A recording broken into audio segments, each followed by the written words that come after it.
Battery life is one of the biggest promises robot vacuums make. But real runtime is often very different. Today, we're testing how long a $300 robot vacuum actually lasts. No ads, no hype, just a real battery test. We start with a full charge. Normal suction, standard cleaning pattern. At first, everything looks fine.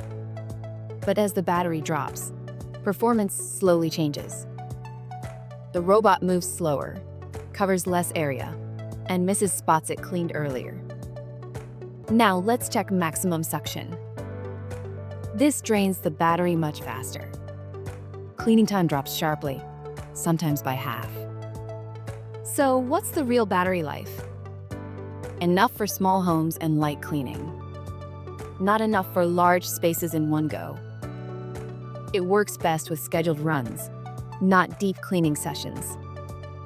If you want to check current prices and detailed reviews, I've linked everything in a pinned comment. Buy smart and save your money.